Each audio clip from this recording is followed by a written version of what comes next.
paz do Senhor, amados, a paz do Senhor, mundo inteiro.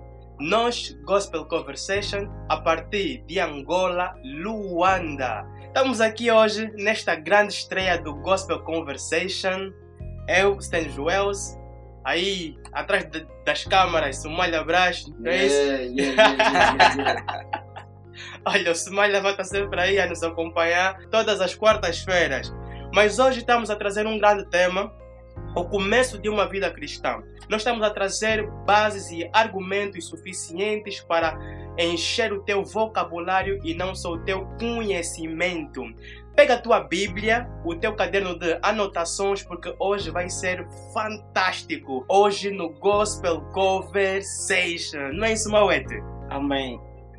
O início do nosso tema, para que a gente compreenda o início de uma vida cristã, a gente deverá compreender algumas questões, ou seja, alguns questionamentos, como o que é o cristianismo, quem é um cristão, o porquê devemos seguir este caminho. Começando pelo primeiro questionamento, o que é o cristianismo? O cristianismo para o mundo é conhecido como uma religião, ou seja, como um movimento que as pessoas seguem, que há um segmento de crentes desta mesma religião. Mas não é isso, o cristianismo é muito além disto. O cristianismo é a crença em Cristo Jesus, ou seja, todos aqueles que seguem a Cristo Jesus são denominados cristãos. O cristianismo é o único dentre os quais o mundo tem caracterizado como sendo uma religião que apresenta o Evangelho. O Evangelho é nada mais, nada menos do que apresentar a Cristo, apresentar o reino de Deus às pessoas. E podemos comprovar isso em Romanos 1:1, porque Deus, por meio do seu servo apóstolo Paulo, ele diz que Paulo foi chamado para o Evangelho de Filho de Deus, ou seja, para o Evangelho de Cristo.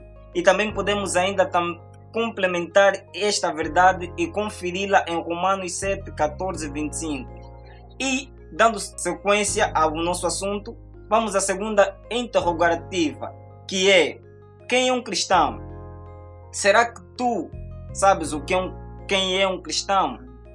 O cristão é nada mais nada aquele que crê na verdade de que Deus, o próprio Deus, veio ao encontro do homem para que ele adquirisse salvação no seu Filho.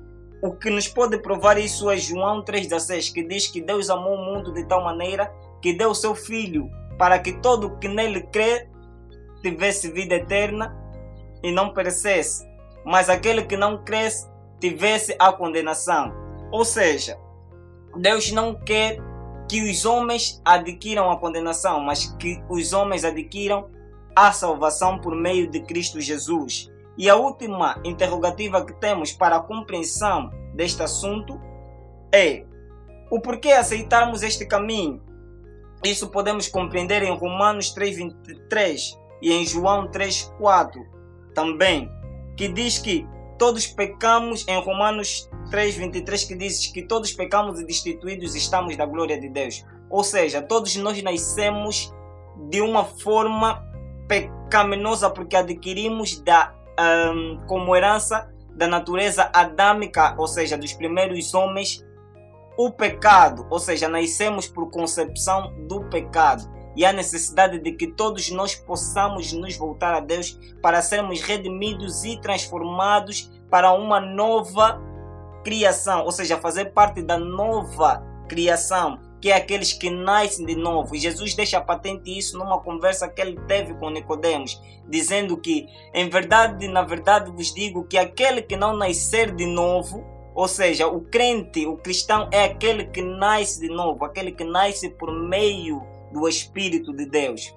E assim sendo, ressaltando o cristianismo, que é o Evangelho, podemos dizer assim, que o cristianismo não é uma religião, mas é o Evangelho do Reino de Deus, porque em sua palavra Deus nos mostra isso por meio de João Batista. Ele era anunciador do Evangelho de Deus, ou seja, anunciador do Reino de Deus para as pessoas, ou seja, para a humanidade. O Evangelho de Deus que foi anunciado por os seus servos e nós também, como adquiridores ou receptores desta graça, também estamos convidados a ser anunciantes desta mesma verdade. E o Evangelho não é vivido de qualquer forma. Devemos ter atenção a isto. Mas ele também não é preconceituoso. E sendo assim, e então, o ponto de partida para o início desta vida cristã. O que é o começo?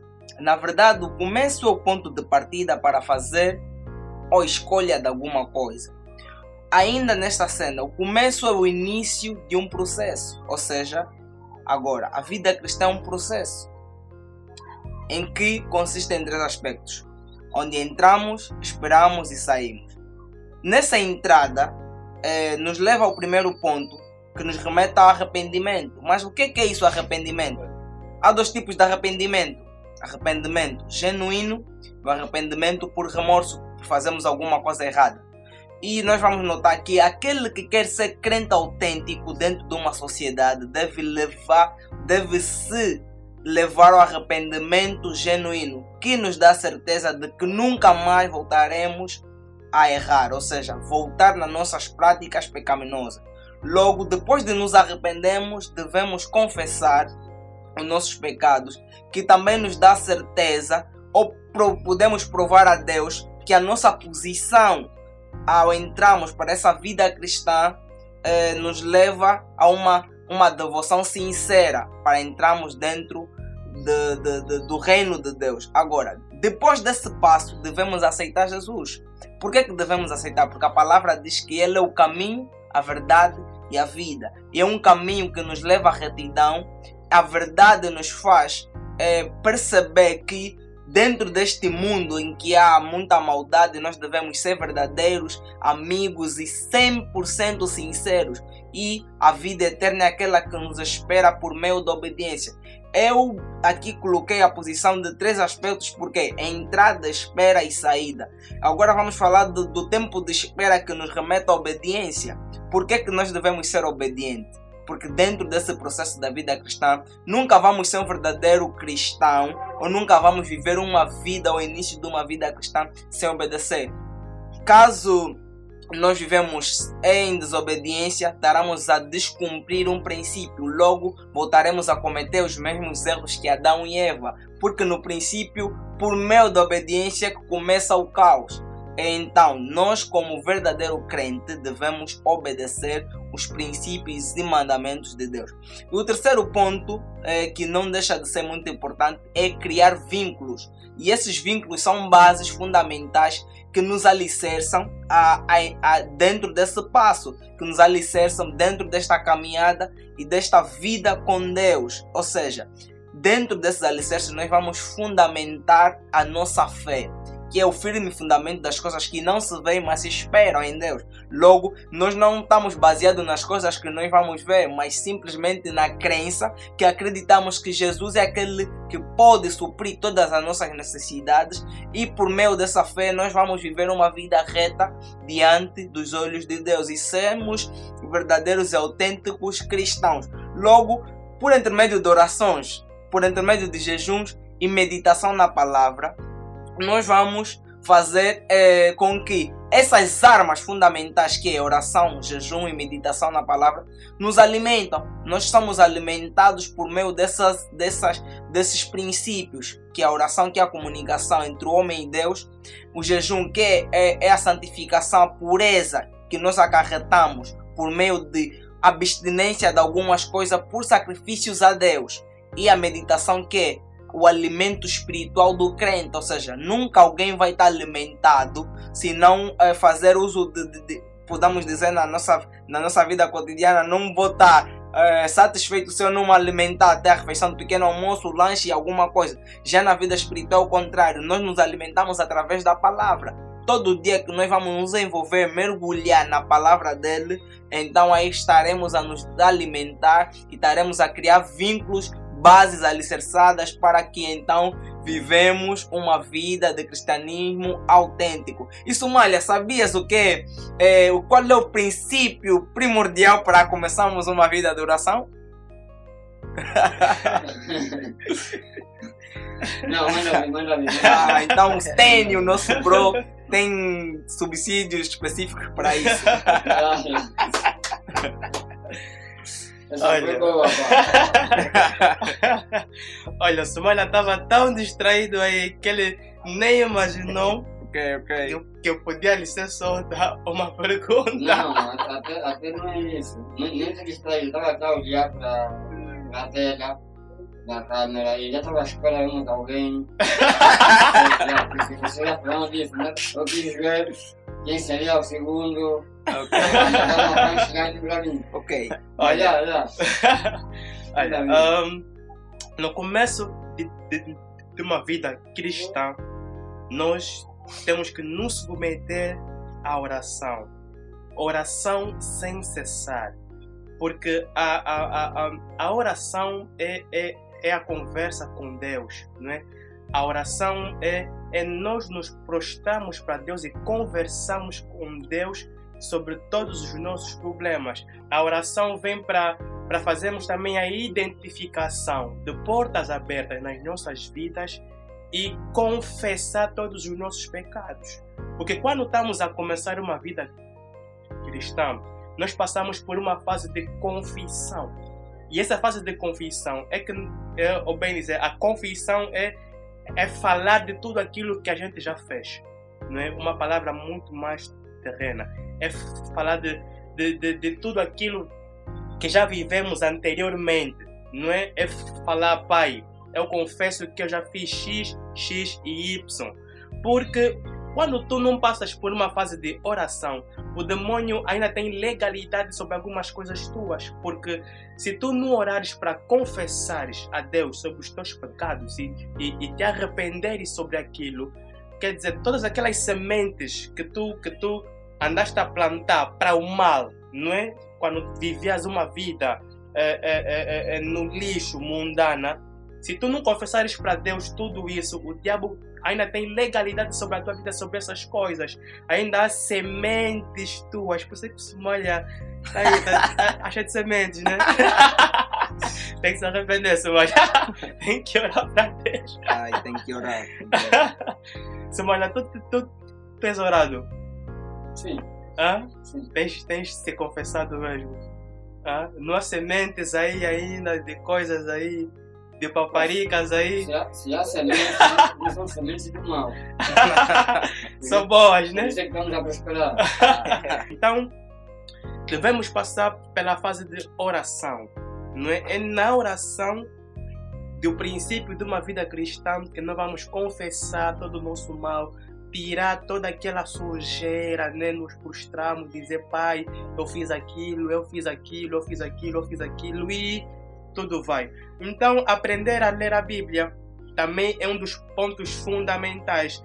A Bíblia, não é a palavra de Deus, é a relação divina ao homem. Aprender a ler a Bíblia quer dizer meditação. E o que é meditação? Meditação é imaginação. Porque quando você está a meditar na Bíblia, você vai imaginando as coisas. E a imaginação é que traz a revelação. Porque quando nós estamos a meditar, não é? Ou a ler a Bíblia, não vou dizer muito ler, porque ler é muito superficial. Vamos mesmo meditar. O crente medita, o crente não lê, não é? Amém. Deus, Amém. o crente medita. E quando você medita, você vai conhecer as profundezas de Deus. Você vai conhecer aquilo que Deus quer para a nossa vida. Não só o que nós queremos, é o que Deus quer para a nossa vida. Então, por isso que nós temos que meditar. E a meditação traz a imaginação. E a imaginação traz revelações. Porque você vai se relacionando com a palavra numa profundeza, como se tivesses a viver aquilo naquele exato momento. Por isso é que nós temos que orar, aprender a meditar na palavra de Deus. E um dos outros pontos é aprender a dar o seu testemunho. Quando nós estamos no princípio de uma vida cristã, estamos a mudar mesmo radicalmente. A tendência ou o nosso foco é falarmos daquilo que nós já vivemos e a nossa transformação hoje na palavra de Deus e no caminho de Deus. Eu, por exemplo, quando deixei aquela vida, eu tive uma base de testemunhos muito grande. Isso ajudou com que outras pessoas pudessem se rever também, porque o testemunho ajuda a pessoa a ver a orientação que o outro dá, porque o testemunho também é uma orientação, é uma revelação, é um plano de mudança, e nós conseguimos nos rever naquilo que o nosso próximo está a dizer, e conseguimos ganhar consciência e mudamos para melhor. E a importância do discipulado. O que é discipulado? Vamos ver, o que é discipulado? Discipulado é um processo que o cristão terá para o seu desenvolvimento na caminhada com Cristo. Com certeza, com certeza. Então, o discipulado é o aprendizado, não é? O discipulado é a fase em que nós precisamos de orientações. Quando estamos numa vida com Deus a começar, nós temos tendência de estar desorientado. Então, o discipulado vem para nos orientar.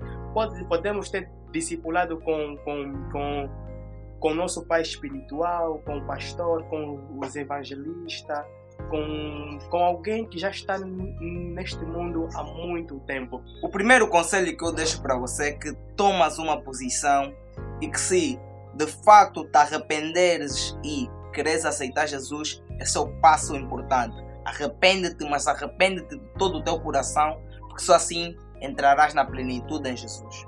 Eu deixaria o conselho aos caríssimos irmãos e amigos telespectadores, a todos, que prestem atenção de que, como tinha dito, o Evangelho, o cristianismo não é vivido de qualquer maneira, mas ele não é preconceituoso. Por isso vimos que na abordagem, no passamento de Cristo cá na Terra, ele viveu com várias pessoas que na verdade o mundo poderia julgar de serem pessoas erradas. Mas Cristo deu o seu amor, optou por dar o seu amor em demonstração de que o cristianismo é a apresentação do reino de Deus, ou seja, o amor de Deus para com as pessoas. E baseia-se no que as pessoas devem adquirir a Cristo, que é o amor, porque a Bíblia diz que Deus é amor. Então devemos ter este amor para podermos nos relacionarmos com Ele e com o nosso semelhante. O homem é um ser gregário que precisa dos outros para poder viver em harmonia. E este mundo é mais espiritual do que material. E se somos espirituais, nós temos que aprender a viver em harmonia. Precisamos ser e não ter. Porque o ser é que nos torna essas pessoas maravilhosas, essas pessoas amáveis. Como Deus é amor, nós somos a sua semelhança. Por hoje é tudo. Esperamos que tu tenhas aprendido muito de cada ponto que foi abordado cá, não é? Que tu estejas satisfeito e que na próxima quarta-feira tu possas estar conosco aí às 8 horas sem faltas. Essa foi a nossa estreia hoje, com o Sumalha aí atrás das câmeras. E por hoje é tudo. Tchau!